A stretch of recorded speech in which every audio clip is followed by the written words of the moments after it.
les decía yo que la epidemiología tiene diferentes corrientes para el abordaje y de las charlas que ustedes van a exponer hemos dado los otros porque yo realmente busqué la epidemiología desde lo psicosocial y ya van a darse cuenta por qué es importante para el psicólogo forense. A ver, ¿quién inicia la lectura y me hace la explicación?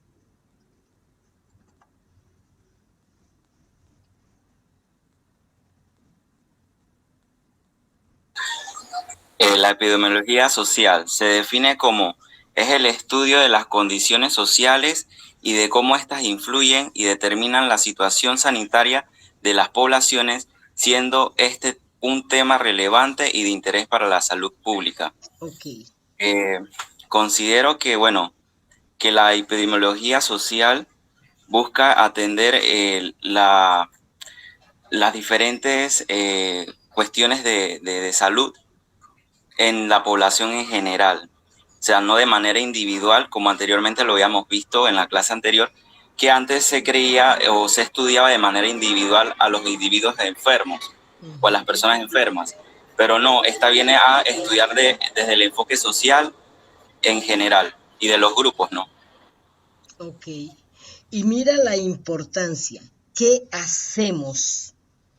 ¿Qué tendría que hacer la epidemiología entendiendo las diferencias sociales de pensamiento, de educación, de religión y todos esos factores que van incidiendo para estos estudios?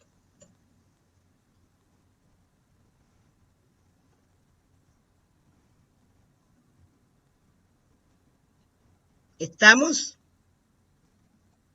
Sí, profesor, algo que también iba a comentar era Comente. que, por ejemplo, las religiones atribuyen a las enfermedades a diferentes causas, ¿no? Exacto. Hay algunas que dicen esto es demoníaco, pero puede ser que sea una epilepsia o sea alguna otra enfermedad. Entonces, eso que acaba de mencionar usted sí ayuda, como la epidemiología social, ayuda a darle ese enfoque científico y poder darle una explicación científica a la enfermedad y no que sea juzgado en base a las percepciones o a las religiones o a conceptos ambiguos. Ok, ahora te pregunto, tú como psicólogo forense, ¿esta información para qué te sirve? Bueno, es como una más de las herramientas para poder detectar el origen o causa de comportamientos de una población, porque puede ser que una población esté enferma y debido a eso tenga comportamientos no adecuados o su productividad en el trabajo sea inadecuada, pero no es que sea de la persona, sino es que es debido a una información ya de salud de la población, ¿no? Entonces eso me ayuda a entender el contexto y la situación de esa población en cuanto a las enfermedades o la salud de la población en general. Ok, perfecto. ¿Otro para el que sigue?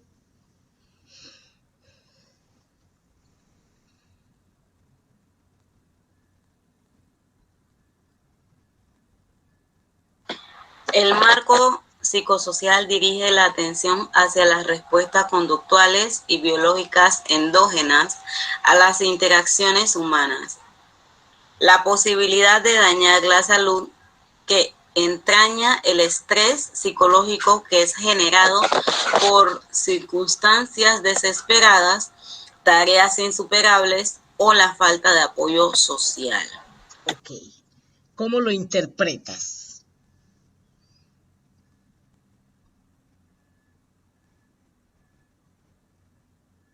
Uy, profe, déjame leer.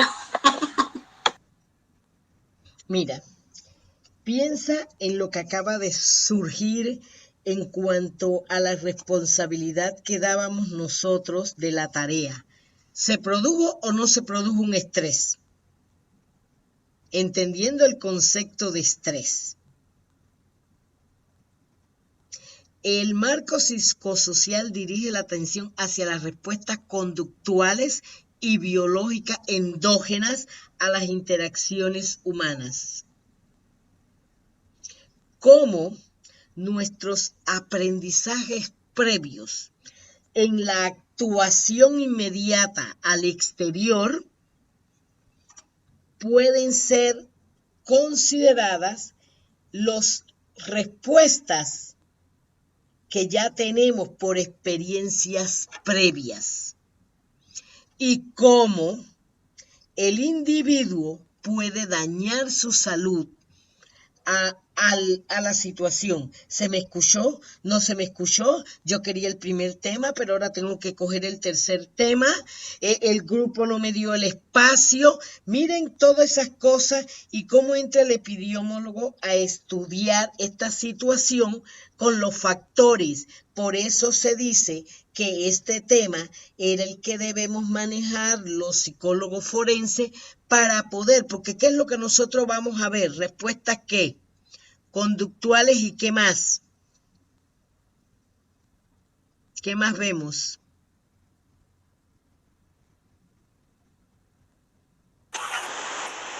Profe, disculpe, ¿puede repetir la pregunta? ¿Qué tiene que ver el psicólogo en sus observaciones? ¿Qué ve? Las respuestas conductuales y ¿qué más? En el individuo. Cuando tú estás haciendo una entrevista, ¿tú qué vas a observar? Las características físicas y psicológicas de esa persona. Ok. También hay que observar, La somática, profesora. hay que también observar la psicosocial, donde también él se mueve, ¿no? Psicosocial. Sí, es psicosocial. De allí que tú ves al sujeto, pero si tú no haces una entrevista, pero si tú no haces esa, claro que la entrevista va a ir de acuerdo al objetivo solicitado. Estamos en el ambiente forense. Tiene que ir en toda una metodología para llegar a lo que necesito. ¿Y qué es lo que voy a observar? Al final, ¿qué observa el psicólogo forense? Su comportamiento no verbal. ¿Qué más? Su historial también, profesora, de vida, su historial de vida. Es que es inferencial. El trabajo que realiza el psicólogo es inferencial. Así que nada se puede quedar u obviar. Exacto. Hay que observar Pues, todo. como la causa o el origen también. ¿Ven? Están aplicando ¿qué? Todo lo que nos hemos tratado en estos temas de la epidemiología. Cómo hay que observar, cómo no se dejan tanto la respuesta social como conductual, lo biológico, todo. Claro que ellos lo ven en qué sentido. Profesora, pero observar, sí, como he mencionado, de manera inferencial, pero también tomando en cuenta que no todo es lo que parece, y si una persona, por ejemplo, ya hablando en la parte clínica, si vemos, por ejemplo, una persona que llega sudada o nerviosa, no podemos decir de una vez que ese es un síntoma que está presentando por X trastorno, porque no sabemos si esa persona tuvo que caminar hasta el consultorio, no sabemos si le pasó algo, si le robaron, si casi lo atropellan, y eso es lo que está ocasionando que él se presente de cierta manera. Entonces habría que indagar un poquito más, no dejarnos pues llevar ahí así. Está. Para eso se dice entonces que entrevista psicosocial y todo. Eso Correcto. es lo que necesitamos. Lo que necesitamos es estar anuentes y conocedores para que nuestra intervención tenga el resultado esperado de la objetividad y evitamos la subjetividad. ¿Sí? ¿Algo más que podamos agregarle?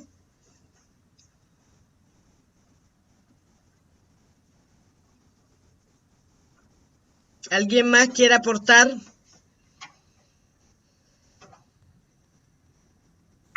Profesora, a eso también podríamos agregarle las entrevistas colaterales.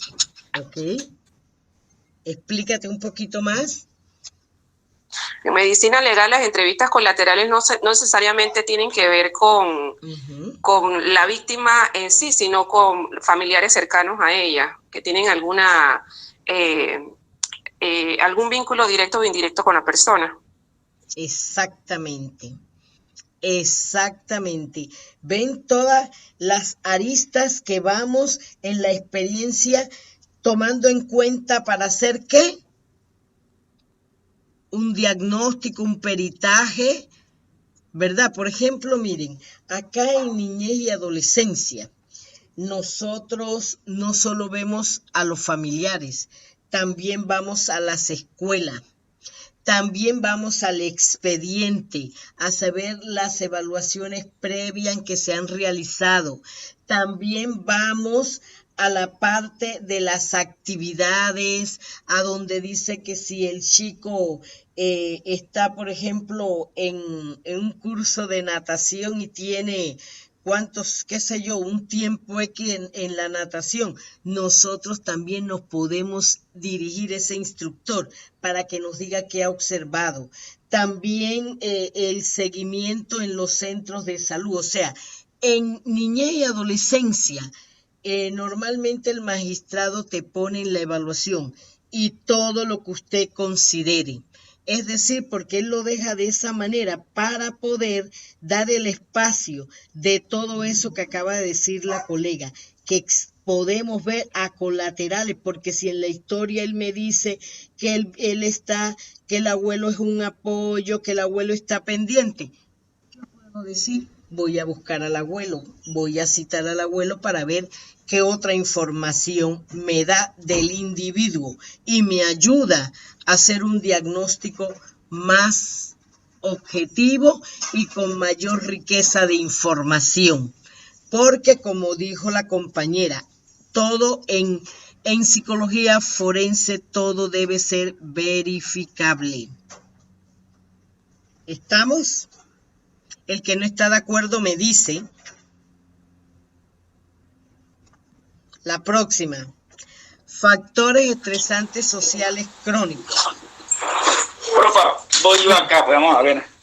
Déjame participar yo para ver. Dele.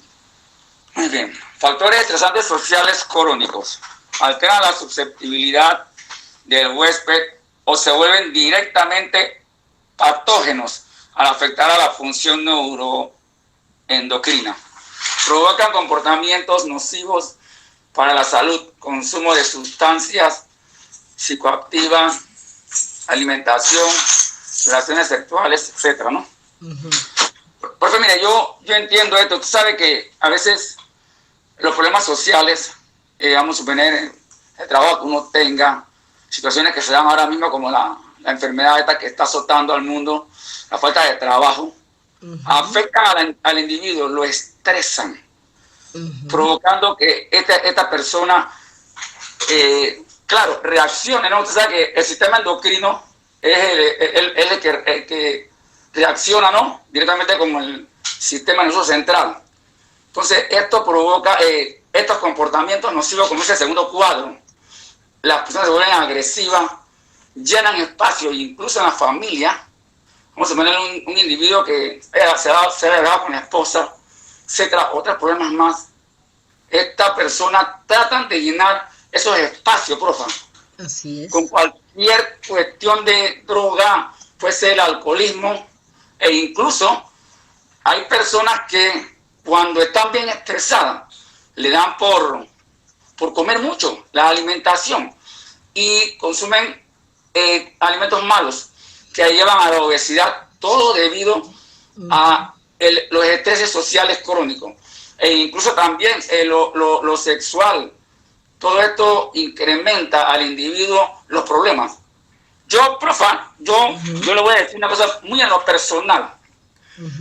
Yo hoy en día, por la edad que yo tengo, yo hoy en día, cuando vino en los sexuales, cuando vino esto de que quédate en casa, y lo digo de manera bien seria, el individuo estuvo en casa por el problema social que existió a base de la enfermedad que estamos. Exacto. Y fíjate que yo he visto muchas muchachas jóvenes y en cantidad embarazadas, como yo jamás había visto, pero de manera científica seria lo digo, fue también producto de que el encerramiento dio a estas situaciones de que hoy en día, créanme que dentro de poco la demografía aquí en Panamá se va a ver bien alta. por estos acontecimientos que se dieron, yo digo de manera personal, de factores sociales, que ahora mismo azotan al mundo y todo lo demás. No sé si de repente en los dos cuadros yo he podido explicarme a grosso modo, ¿no?, las situaciones que esto implica, que son los factores estresantes sociales crónicos ya. Ok, No sé. y cuando nosotros tenemos que hacer un peritaje, todos estos aspectos nosotros tenemos que tomarlo en cuenta, tenerlos presentes para hacer nuestras intervenciones.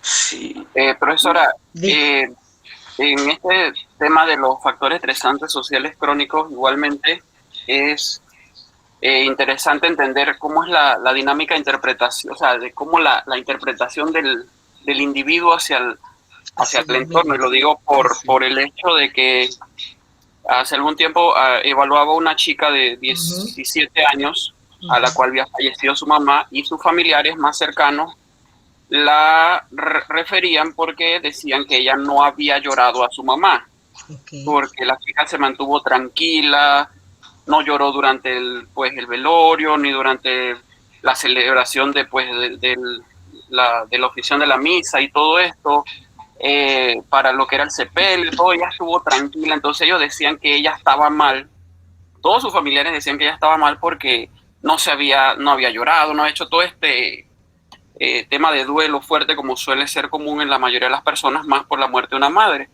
Cuando yo evalúo a la chica mentalmente está tranquila, no está alterada, no encuentro ningún tipo de... Y logro entender la interpretación que ella le da al hecho de su mamá, por el hecho de que ella la cuidó los últimos 2 años de un cáncer terminal muy fuerte. Y ella dice que ella estaba tranquila y en paz, y sus familiares no entendían que es que su mamá había descansado, y ella estaba tranquila porque había podido darle a su mamá todo, y ya lo que ella había tenido que llorar, ya ella lo había llorado, ya ella lo había sufrido.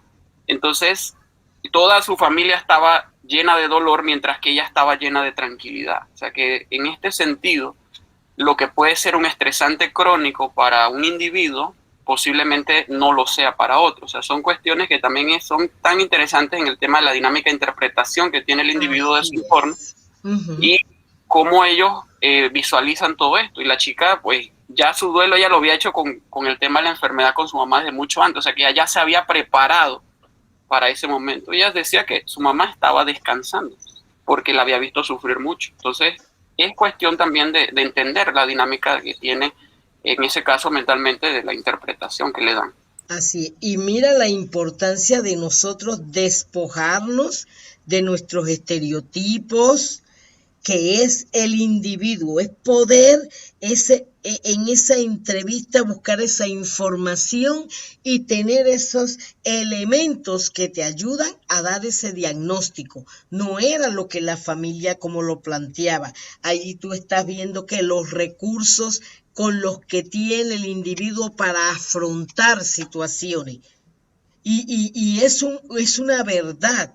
Por eso siempre digo, nosotros los psicólogos tenemos que ir teniendo este tipo de experiencias, de trabajar en grupo, de irnos movilizando e irnos despojando de esa subjetividad, porque desde que yo controlo y tomo control de la emoción que tengo, me convierto en objetiva y puedo entonces ya comprender y tomar decisiones. Yo siempre he dicho, si nosotros nos quedamos en la emoción, no damos respuestas reales a cualquier situación, sea personal, sea laboral, sea con amigos, sea con hijos. A ver qué piensan ustedes, ¿están de acuerdo conmigo o no? Profe. Totalmente de acuerdo, profesor. Perfectamente de acuerdo. Y lo que dice el compañero, sí, yo puedo decirle, lo que dice el compañero con resultado de la muchacha con su mamá. Yo, créame que yo lo viví en carne propia con mi santa madre, que yo la cuidé por 5 años en cama hasta que murió, y yo mismo la sepulté acá en el Jardín de Paz. Y así mismo fue. Yo, cuando mi mamá murió y todo lo demás, yo no la lloré, para nada. Mi familia se preocuparon, sí, Pero yo le contesté lo mismo que la muchacha le contestó. Yo cuidé a mi mamá por 5 años, ella está descansando ya. Y yo creo que ella se ha ido en paz y ya lo que tenía que hacer por ella lo hice en vida. Ya para qué voy a llorar. Muy cierto lo que el compañero decía, acertado. Fue un estudio muy bien hecho, que yo lo viví. Ok. Ahora vamos a ver la teoría ecosocial de la distribución de las enfermedades. A ver, el marco ecosocial. ¿Quién lo aporta?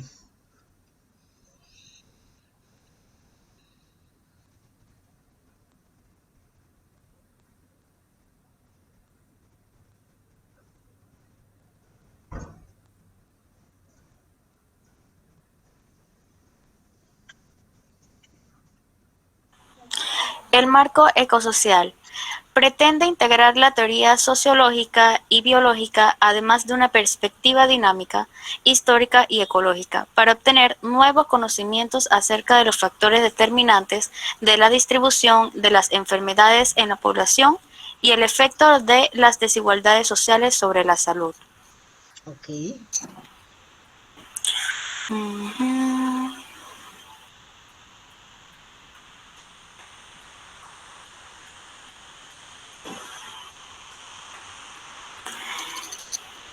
Ok, lo que puedo comprender allí es que pues el marco ecosocial nos ayuda pues a comprender exactamente lo que está en la parte última.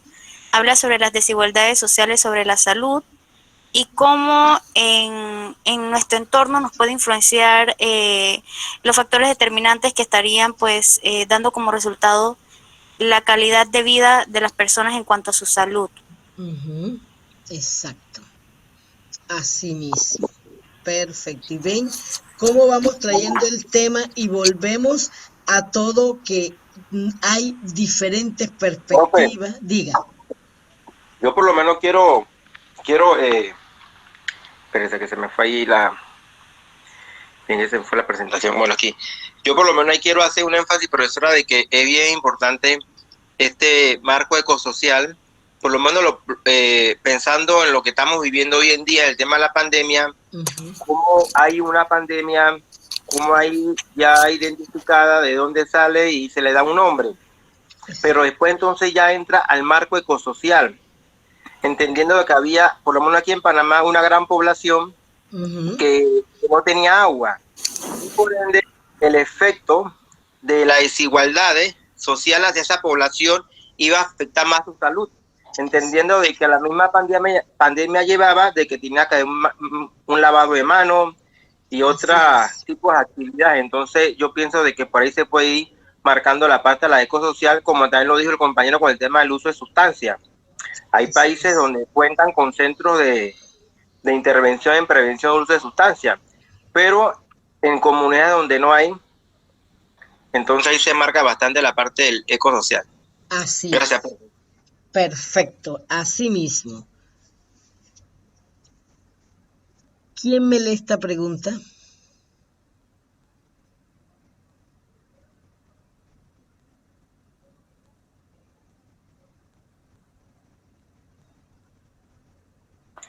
¿Quién y qué es responsable por los patrones y poblaciones de salud, enfermedad y bienestar, tal como se manifiestan en las desigualdades sociales en salud actuales, pasadas y en transición? Bueno, dice, ¿quién es y qué es responsable por los patrones poblacionales de salud? Bien, yo pienso de que vuelvo al tema de la pandemia actual. Dice, ¿quién es el responsable de esta pandemia? Dice uno, en China salió de un laboratorio, otro dice, no es de esto, ¿para quién? Entonces, se va como un tipo de investigación, quién y dónde y quiénes son los responsables por ese tipo de pandemia o los patrones que se fueron desarrollando a través de las poblaciones, que en el caso es una salud mundial. Entonces, esa enfermedad o bienestar, tal como se manifiesta, como dicen las desigualdades, ya entonces va buscando lo que va generando en la vida social, ¿no? Entendimos de que hay países que ya están vacunados. Un ejemplo, Israel. Israel ya está vacunado y dice que ya la gente ya no usa el tapaboca, no usa mascarilla y todo lo demás. Entonces, hay países donde no tienen todavía acceso a la vacuna. Entonces ahí vamos viendo las desigualdades, ¿no? Ok, esta es la cuestión fundamental. La próxima.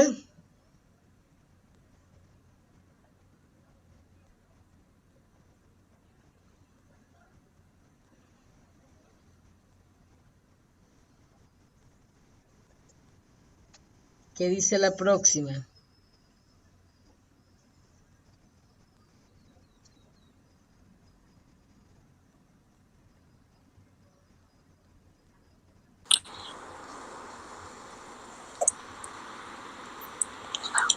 Ok, dice, las explicaciones epidemiológicas apropiadas deben explicar las distribuciones de las enfermedades, tanto persistentes como en transición, especialmente las desigualdades sociales en materia de salud a lo largo del tiempo y del espacio. Para ayudar a la conceptualización, la teoría ecosocial se vale de una metáfora de las fractales visuales, en la cual un árbol se entrelaza con el entramado social que diferentes grupos fundamentales de la sociedad a diario refuerzan o tratan de modificar. Ok, en esto entiendo, voy a hacer así de nuevo con el tema del coronavirus, ¿no? Aquí entonces, todas estas hipótesis que que hemos escuchado desde el principio de la pandemia, pues al final la epidemiología, con el estudio epidemiológico, pues se va a ver realmente cuál es la génesis, de dónde vino, cómo fue creada, si fueron los murciélagos o qué fue lo que realmente sucedió con esto. Okay. Asimismo, como se ha hecho con la gripe española, que ya hay de dónde salió, cuánto duró y todo esto. Me imagino que al final de todo esto, pues con el pasar de los años, entonces veremos entonces el estudio completo en sí de qué es lo que realmente ha pasado. Otra cosa que aquí hablan sobre los materiales de salud a lo largo del tiempo y del espacio, como lo dijo el compañero, pues esto no ha sido, ha habido variantes, entonces todos los países no se han manifestado de la misma manera. Exactamente. Correcto, en eso, ese es el punto, pues. Y por eso te hablan de la metáfora de los refractales, porque en la próxima ustedes ven un ejemplo que saqué, porque al final ellos lo que proponen es ver la organización, una estructura irregular del mundo social, que se repite en varias escalas. Esto es como por ejemplo, los copos de nieve, ¿no? Que ustedes ven que tiene una estructura, pero se va como cuando uno tiene un árbol y uno ve entre las ramas cómo se va entrelazando. Entonces, es lo que ustedes dicen, cómo en la epidemiología, cómo una situación puede tener diferentes enlaces, diferentes formas para abordarlo. Y como decía el otro, no es lo mismo lo que pase en Panamá, que pase en la India, que pase en los Estados Unidos, porque van a estar todos esos factores que componen en la sociedad y que van a interactuar para ver el resultado de una situación. Entonces, vamos ahora a ver algunos conceptos medulares de la teoría ecosocial que ellos utilizan para interpretar sus estudios. ¿Quién me lo lee? Conceptos medulares de la teoría ecosocial. Encarnación o corporización. Es un concepto que hace referencia a la forma en que literalmente incorporamos biológicamente el mundo material y social en que vivimos, desde el vientre materno hasta la muerte. El corolario es que ningún aspecto de nuestro ser biológico se puede entender en ausencia de un conocimiento de la historia y de la forma de vida del individuo y de los grupos sociales. Okay. Aquí me hizo pensar en el inconsciente colectivo de Jung. Honestamente, mientras lo leía, tuve esa... porque es como él lo explicaba, que todos tenemos ese pasado común. Exacto. Y que somos el resultado de ese biológicamente, nada más que acá es biológico, él lo hablaba desde el punto de vista mental, y de toda esa pues historia colectiva que teníamos, que nosotros la heredamos genéticamente, y que bueno, en este caso sobre todo desde el punto de vista ecosocial, todo ese tema de las enfermedades, de nuestros comportamientos, nosotros pues lo encarnamos, es como esa encarnación que tenemos de nuestro pasado. Y es más que nada pues lo que nos trata de decir este concepto, el primer concepto medular de esta teoría ecosocial. Bueno, y profesora, dígame. Un ejemplo para este concepto medular podría ser al momento de dar tener la atención de un paciente, es la historia de su infancia. Exacto. Para poder comprender el presente, el por qué hizo tal cual acción. Exacto. Y algo, cuando ustedes están en el mundo forense, siempre les piden qué teoría sustenta lo que usted está diciendo. Entonces ustedes están viendo los aportes, como dijo el compañero. Me puedo ir a esta, me puedo ir a la otra, pero a la que yo me voy, que me sustente lo que yo estoy diciendo, que no es porque a mí se me ocurre. Cuando hablamos de colorario, es que es una proposición que no necesita ser verificada. ¿Por qué? Porque ella se sustenta por sí misma. Es decir, como usted dice, yo voy al histórico y puedo entender el comportamiento porque el histórico me da las pautas para decir este comportamiento proviene por esta y esta situación. ¿Estamos? ¿Alguna pregunta? Como dijo el compañero, ¿verdad? Cada individuo construye su propia realidad en base a las experiencias vividas. Nosotros los psicólogos tenemos que tener esa idea bien concreta, y cuando la tenemos bien concreta, estemos en el forense o en la clínica privada, también podemos y tenemos que tomar esta situación en cuenta. Otra manera, a ver, vías de encarnación, que es otro de los conceptos de la teoría ecosocial que utiliza y nos las va a explicar.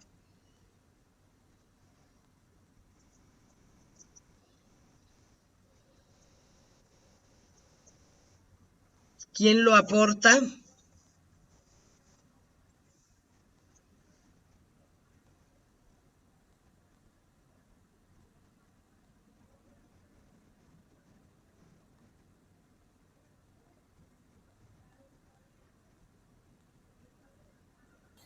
Profesora, vías de encarnación se estructuran simultáneamente por A, la forma en que el poder y la propiedad se disponen en los grupos sociales y las modalidades contingentes de producción, consumo y reproducción, y B, los límites y las posibilidades de nuestra propia esencia biológica moldeada por la evolución de nuestra especie, el marco ecológico y la historia de cada individuo, es decir, por la trayectoria del desarrollo biológico y social.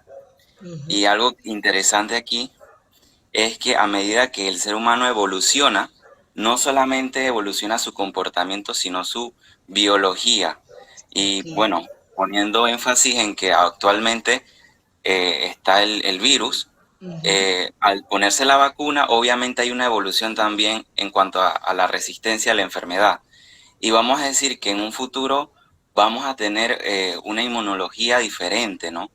Y también comportamientos inclusive que hemos adquirido durante todo este proceso de pandemia que nos van a ayudar a tener mejor salud. Por ejemplo, ahora las personas utilizan alcohol regularmente, se lavan más la mano, entonces son hábitos que obviamente modifican el comportamiento y también la biología, y pues el ser humano va a ir teniendo pues una mejor prevención, ¿no? Así es. De manera colectiva también. Así es. Perfecto. Ahora viene responsabilización y función de la gente. ¿Qué quiere decir este aspecto?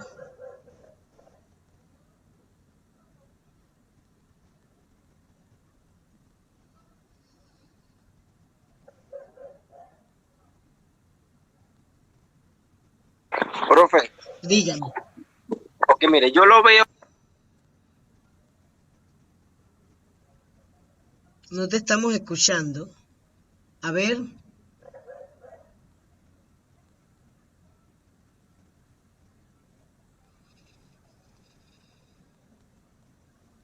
Profe, disculpe, Ajá, ¿me escucha? sí, volví a no escucharte. Sí, ok, miren, yo pienso de que es como la secuencia de lo que el compañero hace un momento expresaba, pero ahora va un poco más allá porque va entonces, va incluyendo no solamente al individuo, sino también va incluyendo las responsabilidades que va generando cada cosa.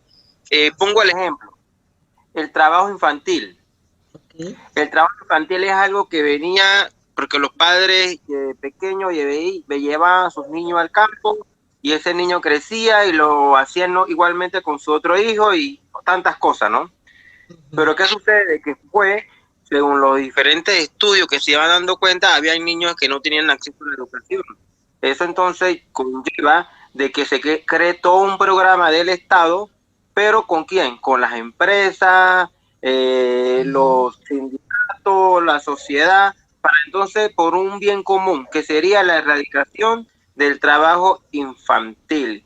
Porque sabemos que entonces el trabajo infantil afectaba toda la vida entonces del individuo, como también en el tema del uso de sustancias también puede ser. O sea, lo vamos adaptando a cada uno según la responsabilidad y función de los diferentes agentes que tienen que aportar su estrategia, ¿no? Sí, pero también cuando habla de trabajo infantil, ¿qué pasa en las comunidades indígenas? ¿Se tiene o se puede abordar lo mismo que pasa en las comunidades latinas? ¿Tendría el mismo enfoque? Claro que no, profesora, entendiendo de que ahí nuevamente volvemos a los estudios, por lo menos en el trabajo que hice con el grupo me tocó el tema del estudio de las encuestas. Entonces, cuando uno va a las comunidades es importante saber quiénes son los actores, cuál es su idiosincrasia, como se llama, y entenderlo. Entonces, de ahí, en base a toda esa información, podemos elaborar una estrategia para entonces incidir con esta población específicamente, porque es verdad, en la comarca es muy distinto que trabaja en Costa Abajo de Colón, o trabaja en Darién, o trabajarlo allá en PC, o trabajarlo allá en Parita, o trabajarlo allá en no sé.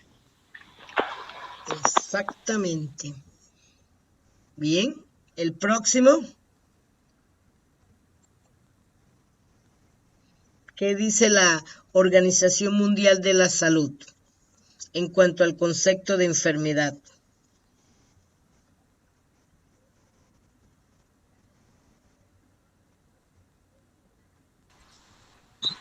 Concepto de enfermedad. Según la OMS, la definición de enfermedad.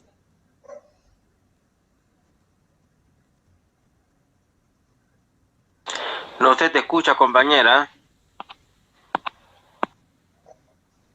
¿Ya me escuchan? Ahora sí, da.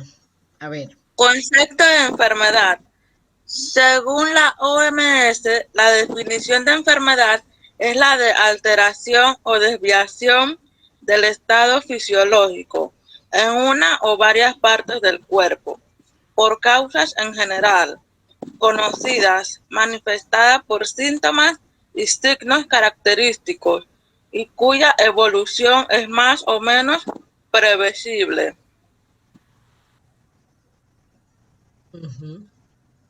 ¿Qué entendiste?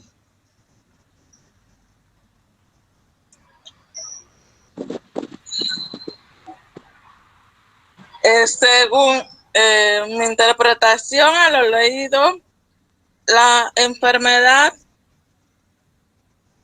puede ser de una manera fisiológica o reacciones psicológicas que pueden dar síntomas o signos en la persona o en la comunidad en general, según la evolución de cada enfermedad. Lo importante es que nosotros tomemos en cuenta todos los factores y no uno solo. ¿Qué más dice?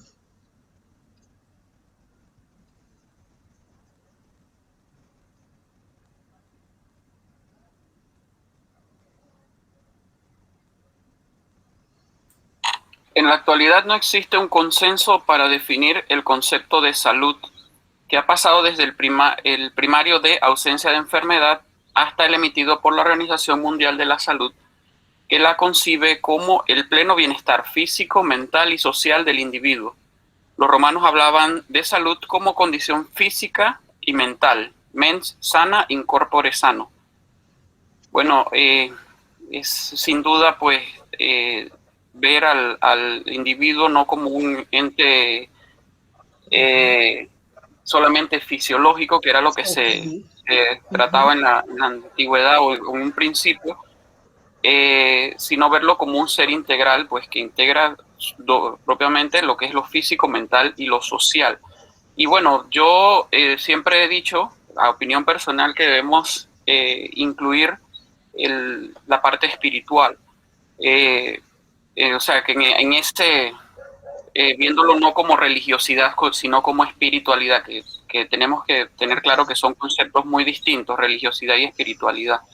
Y verlo como un ser íntegro, verlo como que todos esos componentes pueden afectar en un momento dado la estabilidad, en este caso la salud, o el equilibrio sobre todo, pues en ese estado de equilibrio de nuestro cuerpo y nuestra mente, y por eso pues podemos llegar a considerarlo pues que al estar en desequilibrio tenemos algún tipo de alteración o enfermedad, en este caso de lo que se está hablando. Y bueno, también teniendo en cuenta los estudios con pacientes terminales de cáncer, que es muy interesante leer sobre esos estudios en cómo la interpretación, ¿no?, de la enfermedad o de esa situación biológica, cómo esa interpretación contribuye al desarrollo o no, o la evolución de esta enfermedad tan lamentable, y cómo personas con cáncer, siempre me admiro de verlos con etapas terminales que tenían pronósticos muy poco alentadores, logran vivir años cuando solamente le dieron meses. Y esos estudios son grandiosos en cómo la mente puede, y los médicos cada día, interesante, antes era poco común encontrar un médico que visualizara el tema mental como algo prioritario, pero actualmente tengo algunos amigos que son médicos y ellos están integrando, inclusive el mismo sistema médico está, o sea, la misma tema de preparación de ellos está en las conferencias, en los congresos que ellos tienen, están incorporando ese aspecto mental en la parte física, que era muy poco común en el tema médico anteriormente.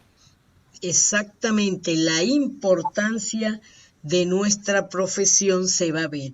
Bien, para afirmar que un individuo está sano es preciso verlo desde 4 condiciones. ¿Cuáles serían? Profe. Dígame. Usted disculpe, profe, pero lo que estaba compartiendo el compañero José me parece interesante porque como estamos hablando de la evolución en diferentes áreas, así es, hay algo bien importante de que a veces nosotros no observamos, y nos quedamos solamente en lo biopsicosocial. Pero ¿qué sucede? De que ya hay evidencia, y eso hay libros y todo, por lo menos en el caso de Viktor Frankl, que trabajó con el tema en los campos de concentración, y es ahí donde nace el libro El hombre en busca del sentido. Entonces él hablaba de que el ser humano sí, hay que ver la parte biopsicosocial, y él agrega la parte espiritual. Cosa sí, que cuando a veces nos dice, bueno, lo espiritual no hay que hablarlo igual que política, pero es que lo espiritual no es lo mismo que religiosidad. La espiritual es mucho más allá, que nos lleva. Entonces, en ese libro es donde Viktor Frankl nos dice de que el ser humano puede estar en los otros 3 bien, pero ¿qué sucede si en ese no está bien? No está el equilibrio. No está el equilibrio, exactamente. Entonces, él habla de que es importante, es fundamental de que el ser humano desarrolle lo biopsicosocial y espiritual, y hoy en día hay toda una corriente que hoy en día se trabaja lo que es la logoterapia, y claro, se trabaja con personas, como lo dijo José, que van buscando el sentido de vida, ¿no?, que es lo que busca la logoterapia. Así es. No es solo uno, tiene que verse toda una situación. Entonces veamos al individuo para considerar lo que está sano. Miren todo lo que ven.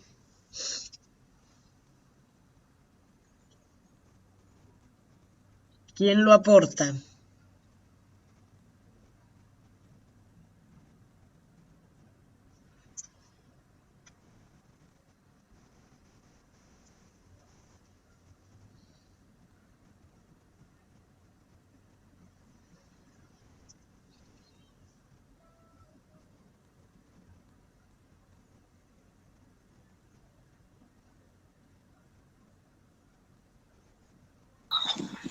Bueno, dice, para afirmar que un individuo está sano es preciso considerar objetivamente 4 condiciones. La morfología, que no hay alteración macro o macroscópica ostensible de la estructura ni realidad material ajena al cuerpo, piequino, cálculo, agente microbiano. La función, sus funciones vitales expresadas en cifras valorativas y trazados gráficos se valoran en el rango de la normalidad, pruebas funcionales renales, respiratorias, circulatorias, metabólicas, etc. Rendimiento vital, referido al rendimiento sin fatiga excesiva y sin daño aparente, lo que demanda su rol social. La conducta, referido a su comportamiento adecuado socialmente, es decir, se tiene en cuenta un elemento subjetivo, pero también el objetivo. Si ambos coinciden, hay salud. Dice, lo que habitualmente llamamos salud es una salud relativa, un ligero desplazamiento hacia la enfermedad, que hace que no se esté totalmente sano o totalmente enfermo. Aquí se complementa todo lo que se ha dicho anteriormente, pues es un complemento de todo, de no solamente del aspecto físico, en la parte mental, la parte espiritual. En esa parte espiritual, yo iba a hacer una anécdota que completamente con respeto, estoy de acuerdo a lo que dicen los compañeros. Hace unos años atrás, yo atendí a una persona que era sobreviviente de cáncer. La parte del cáncer, bueno, lo que pasa es que cuando se le da la noticia a una persona que padece algún tipo de cáncer, pues es un impacto muy fuerte. Entonces, por lo regular, siempre se le manda a que entre en un tratamiento psicológico, pero sobre todo por el tema de las defensas, porque ellos tienen, es una enfermedad pues que ataca mucho el sistema inmunológico. Entonces, esta parte espiritual, ella trabajó mucho esta parte. Estaba contenta porque me dice que no tenía, se habían hecho creo que los 3 exámenes ya para que ella le den de alta. Ella ya se los había hecho, había pasado por un proceso incluso hasta de divorcio y todo eso, o sea, fue un impacto muy fuerte en la vida de ella. Y ella me dijo, empecé a leer libros, esto me ayudó, es como un cambio en el estilo de vida, porque yo veo la vida ahora de otra perspectiva. Es completamente diferente. Entonces, en esta parte, la parte espiritual juega un rol muy especial, eso es cierto, complemento, este es como un complemento, es el complemento que hace falta a esa parte física, psicológica, la parte espiritual sí, es como un complemento, yo lo llamo un complemento, es un complemento para ese todo. Así es, muy cierto, así mismo. Vamos a ver ahora el marco teórico, que es la tercera etapa de la investigación cuantitativa, proporciona el estado del conocimiento y da el sustento histórico. Y para eso, entonces vamos a ver las funciones. ¿Cuáles son las funciones para el marco teórico? ¿En qué nos ayuda?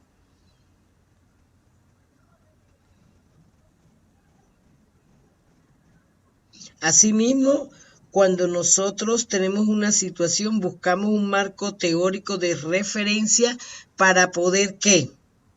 Asimismo, como dice estas funciones, ¿qué dice? Orientar el estudio, prevenir errores, ampliar el horizonte, establecer la necesidad de la investigación, inspirar nuevos estudios, ayudar a formular hipótesis, proveer de un marco de referencia. Cuando nosotros estamos haciendo nuestras intervenciones, ¿qué nos ayuda el tener un marco teórico?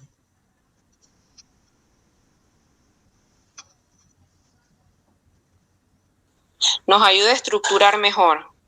¿Cómo así estructurar mejor qué?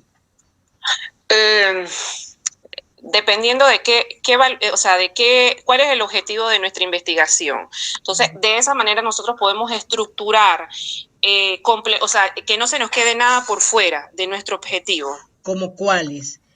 Por ejemplo, a ver si vas conmigo o piensan igual. Yo puedo decir qué tipo de pruebas voy a aplicar, qué tipo de entrevista. La población, se puede escoger la población a la cual se va a investigar, delimitar también. Ok, perfecto. Así mismo es. Profesora, yo también veo el marco teórico a ver, desde diga. el punto de vista también de esas pequeñas investigaciones que tenemos que hacer, hablando en términos jurídicos y forenses, sobre todo cuando nos corresponda hacer nuestro sustento de nuestros informes y de sobre todo nuestras conclusiones Así es. o de los resultados que vamos a tener. Un marco teórico bien permite lo más importante, que es sustentar y sobre todo pues lo que dice allí, prevenir errores y proveer pues un marco de referencia, al cual quiere decir, como usted lo planteaba hace un momento en algunos diapositivas atrás, evitar esa subjetividad y tener presente un sustento válido científico, así como nos lo permite esta teoría ecosocial, que ya es una teoría pues planteada, que nos permite ver o sustentar el tema de lo que son los antecedentes, por ejemplo, y que cuán importantes son esos antecedentes a la conducta actual. O sea, todo esto, más que nada, lo veo desde esa perspectiva. Claro, en el tema de metodología también nos permite eso que nos decía la compañera, pero también lo traspolaba al tema de lo que es la práctica ya como psicología forense. Sí, así mismo. Tienes toda la razón y es bien importante. Etapas del marco teórico. De hecho, yo creo que también le descargué la edición de Samperi para que puedan tenerla. No sé si la recibieron, porque como todos hemos hecho trabajos, pues para el que desee profundizar un poquito, allí se los voy a proporcionar. ¿Oyeron? Etapas del marco teórico. ¿Qué es importante tener en este aspecto?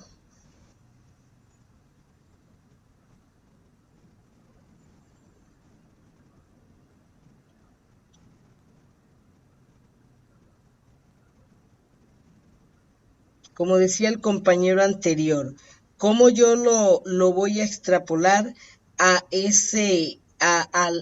la situación jurídica forense?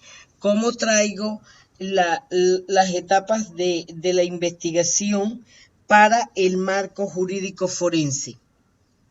Esto que está ahorita, ¿cómo lo traería yo si tengo que hacer un peritaje?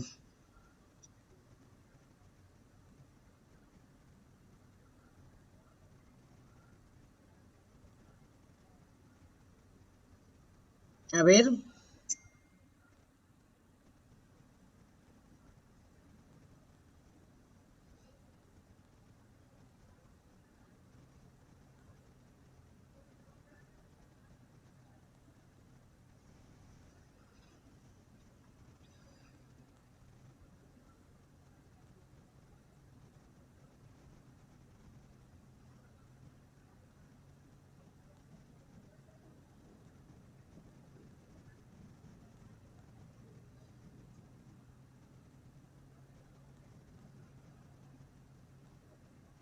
Una vez que se ha planteado el problema a investigar, ¿qué nos dice con la revisión de la literatura?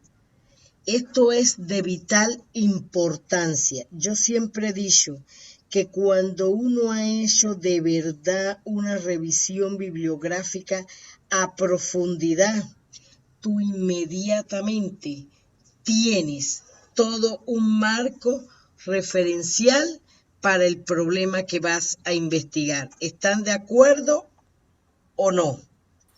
Sí, profe.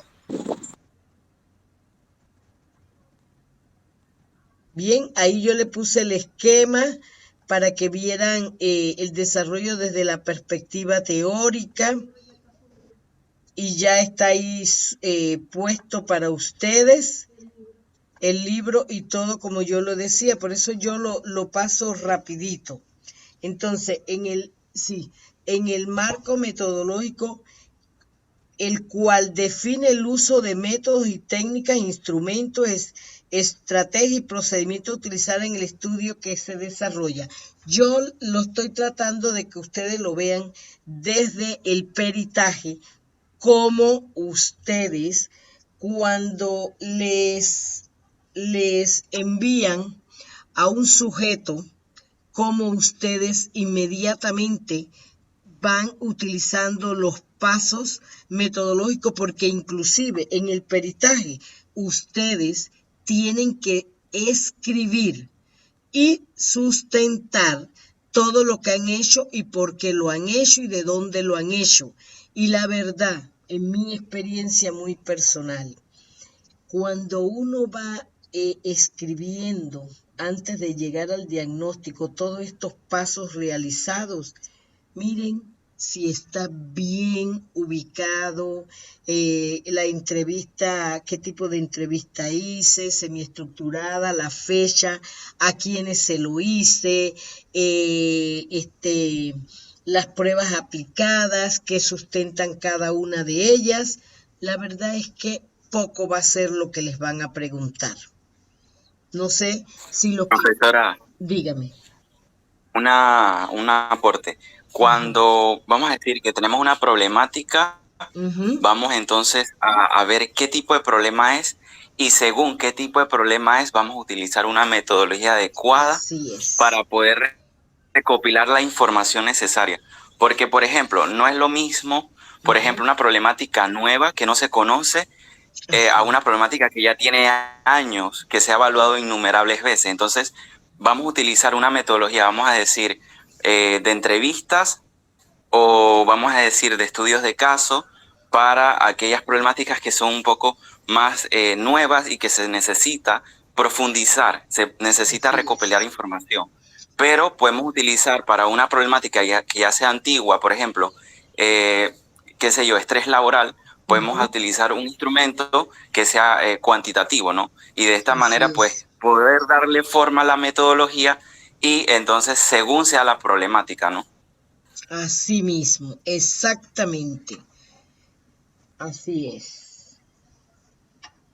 ¿Quién me lee sobre observación y hacemos el comentario?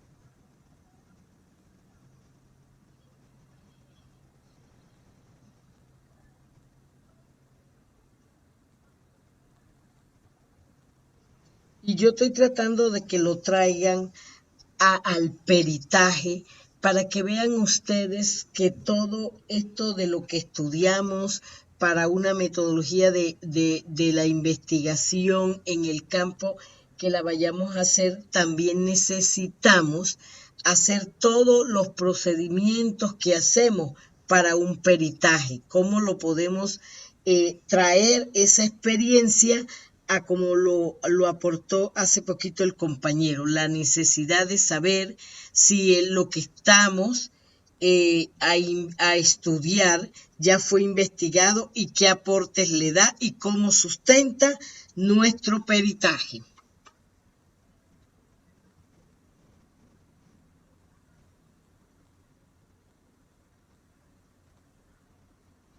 Por ejemplo, les pregunto, en abuso sexual, ¿qué está en estos momentos dándose en cuanto a protocolos? ¿Hay o no hay protocolos ya estructurados?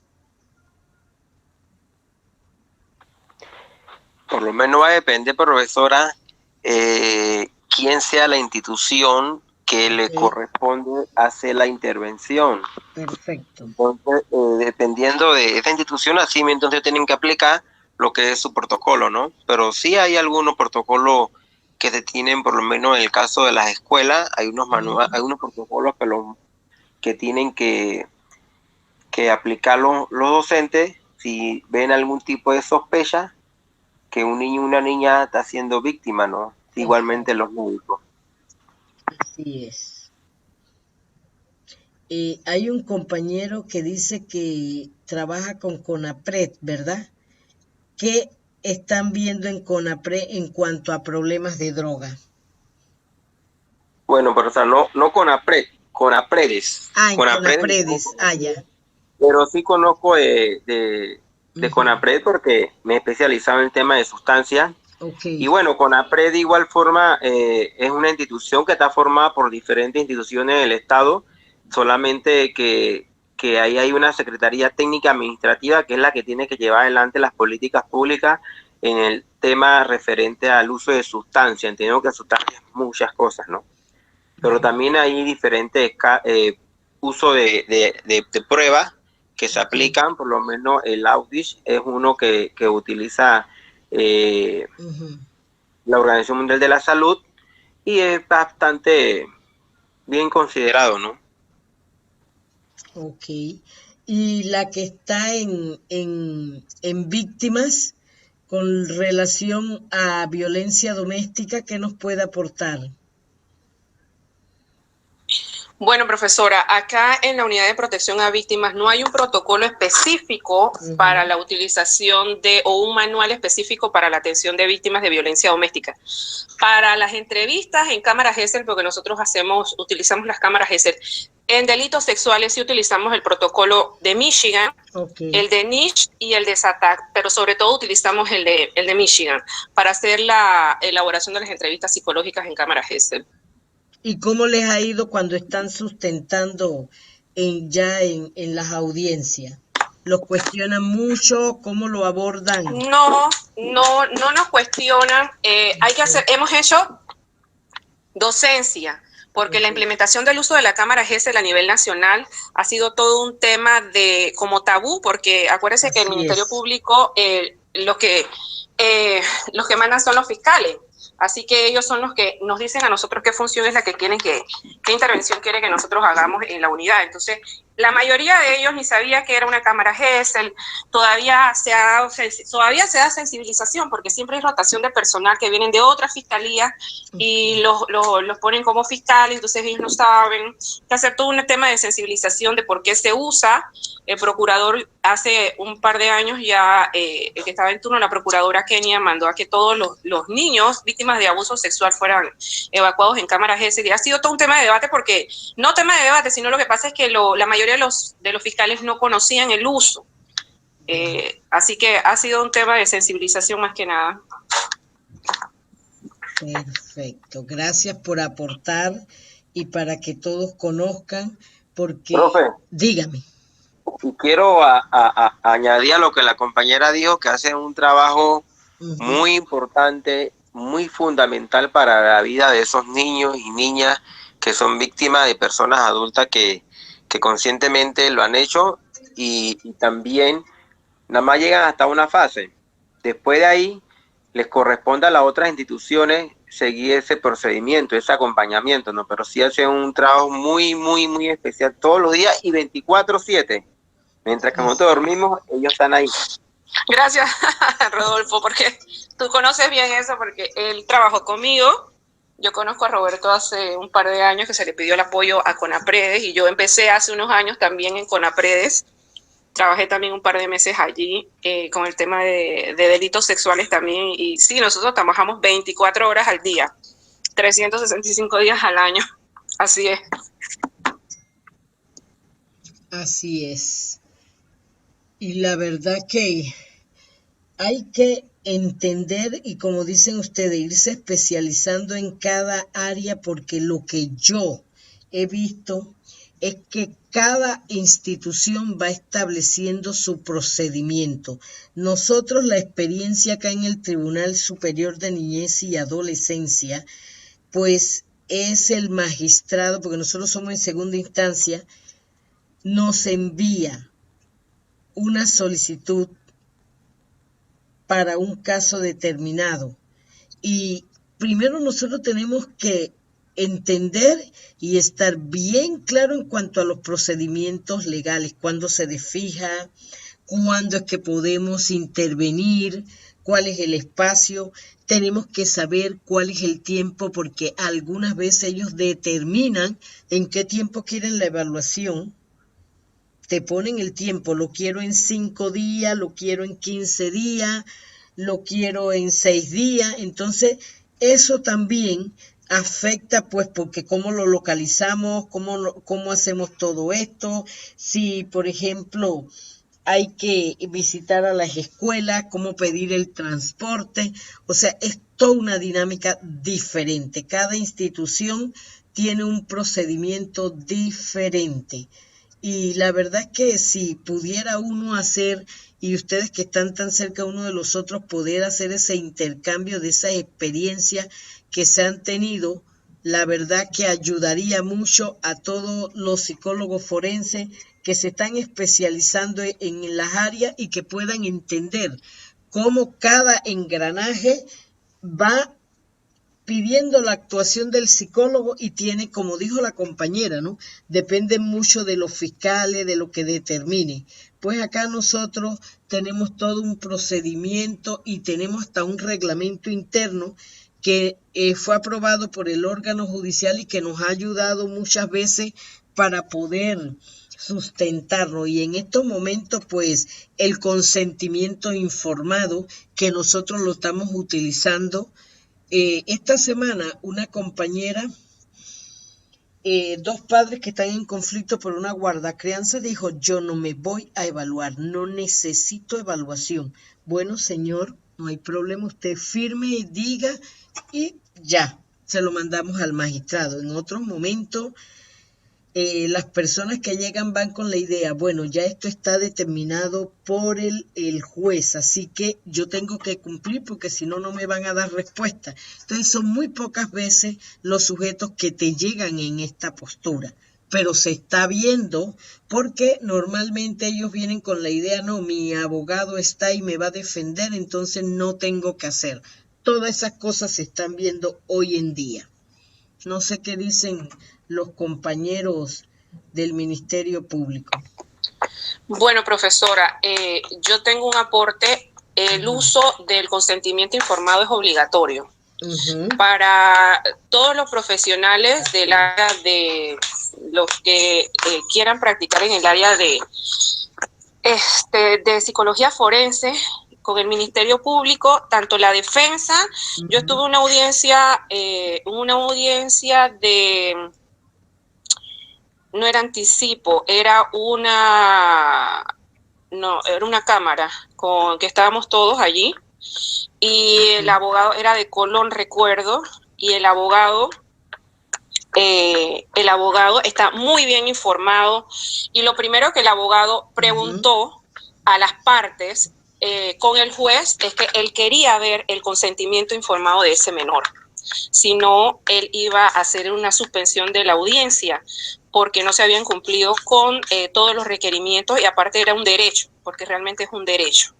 Y la implementación del uso del consentimiento informado es prácticamente es obligatorio. Es obligatorio. Es obligatorio. Y ustedes veían la experiencia de años atrás, no era así. Pero hoy en día, por eso tenemos que estar actualizados de cada institución, cómo es. Cuando nosotros llegamos o vamos a laborar, por favor, veamos y conozcamos los procedimientos, las metodologías que se utilizan. Por favor, conversemos con los otros colegas que están laborando, cómo se hace, qué es lo que hacen, para poder entonces nosotros decir: bueno, aquí está mi informe. ¿Alguna pregunta?